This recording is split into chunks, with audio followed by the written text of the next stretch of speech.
¿Qué es y qué no es mejoramiento genético?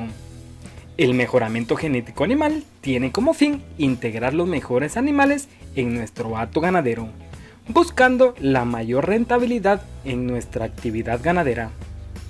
En el mejoramiento genético actualmente hay mitos y realidades, por lo cual, para poder aplicar de manera óptima el mejoramiento de nuestro hato, es de suma importancia comprender bien qué es y qué no es mejoramiento genético.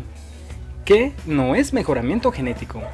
Cuando seleccionamos un toro con fines lecheros, lo seleccionamos porque las crías que proporciona tienen buenas producciones lecheras, pero la mala noticia es que no nos funcionará. ¿Pero por qué?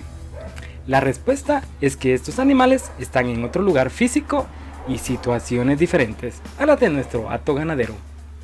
Si seleccionamos animales que en otro continente y otras condiciones funcionan muy bien y no podemos proporcionarle las mismas condiciones, simplemente los resultados no serán los mismos. ¿Qué si es mejoramiento genético? El mejoramiento genético es el que tiene como fin animales sanos, fértiles, de buenas producciones y cuando este ganado esté disponible a la venta se obtenga el mercado correcto.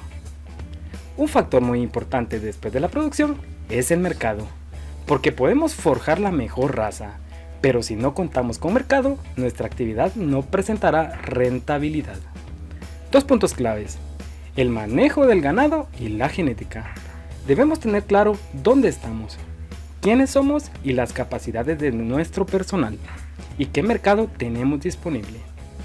El principal error que se comete en mejoramiento genético es utilizar genética que ha tenido buenos resultados en otros países, pero que no ha sido probada en las condiciones del hato ganadero de la persona que adquiere la genética. Podemos concluir que el mejoramiento genético en bovinos es la correcta aplicación de principios matemáticos, económicos y biológicos, con el firme propósito de encontrar estrategias que nos permitan aprovechar la variación genética de los animales para poder maximizar el mérito de dicho animal.